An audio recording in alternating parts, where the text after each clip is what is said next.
These are the explosive details about how Lakers head coach JJ Redick finally said what everyone's been thinking about coaching LeBron James, and the aftermath has been absolutely wild. What started as post-game comments after beating the Pelicans turned into the most talked-about coaching controversy of the season. Or guys not knowing. I don't know. Yeah. I don't know. I wasn't a guy that forgot this.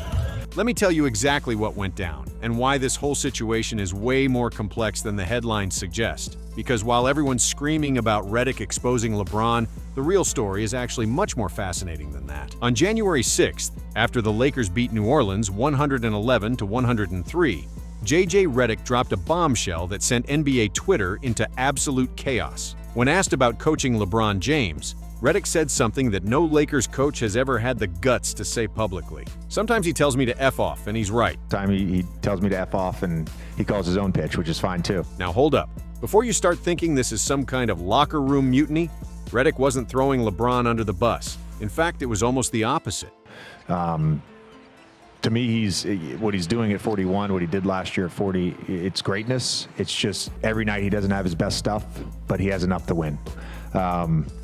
But it really is, to me, it's that. It's like, what's the best way to kind of utilize him tonight? He was praising LeBron's basketball IQ while simultaneously admitting something that veteran players and coaches have whispered about for years, that LeBron essentially coaches himself on the court. But here's where it gets really interesting. Redick compared LeBron to legendary pitcher Greg Maddux in his later years, saying that while James doesn't dominate with raw force every night anymore, he still knows exactly how to win games. Then came the kicker. Redick described himself as the catcher trying to guide things, while admitting that sometimes James ignores him and calls his own play. He's Greg Maddux at the end of his career.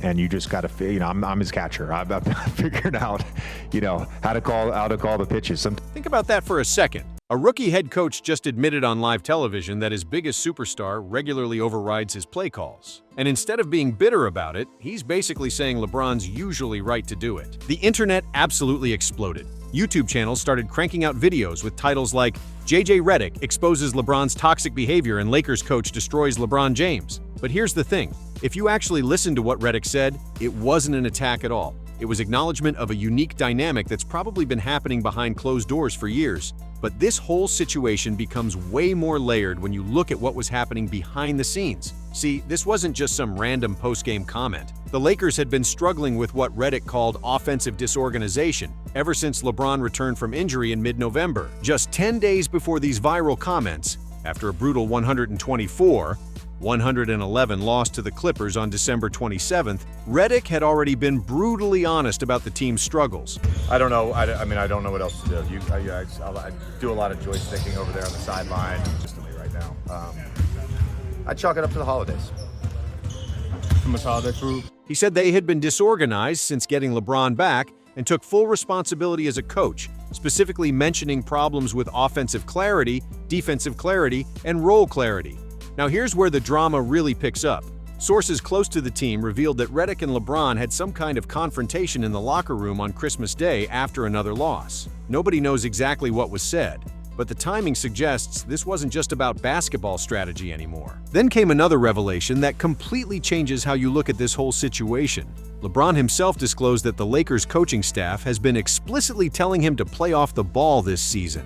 This bombshell came after the Lakers got absolutely demolished 128-106 by the Detroit Pistons on LeBron's 41st birthday, which had to sting on multiple levels. So now we're looking at a situation where a rookie coach is trying to change the role of a 20-year veteran who's been running offenses since before Redick even retired as a player. And somehow both guys are being surprisingly honest about how messy that process has been. I think since we've gotten Bron back, we haven't been as organized offensively. Too many random possessions, so, that's on me. But let's talk about what makes JJ Redick different from previous Lakers coaches, because this is crucial to understanding why this story blew up the way it did. Redick came into this job facing massive skepticism about his lack of coaching experience. But from day one, he's shown he's not afraid to hold players accountable. He benched DeAndre Ayton for defensive mistakes. He's been vocal about systematic problems even when it makes him look bad. And now he's publicly acknowledging that coaching LeBron James requires a completely different approach than coaching anyone else in the league. Previous Lakers coaches like Frank Vogel became convenient scapegoats when things went wrong. often getting fired while LeBron's role in team struggles went largely unexamined. But Redick seems to be taking a different approach. He's being transparently honest about the challenges while still showing respect for LeBron's basketball genius. The crazy part is that this unconventional relationship might actually be working. As of that January 6th game, the Lakers were 23-11 and sitting third in the Western Conference behind only the Spurs. LeBron was still putting up incredible numbers: 30 points, 8 rebounds, and 8 assists against New Orleans, while taking fewer shots than at any other point in his season. But the real controversy isn't just about on-court dynamics. There's a much deeper story about power structures in the modern NBA and what happens when a coach dares to be honest about them. See, there's this pattern in LeBron's career where coaches either become yes men who let him do whatever he wants, or they try to assert traditional authority and end up getting pushed out.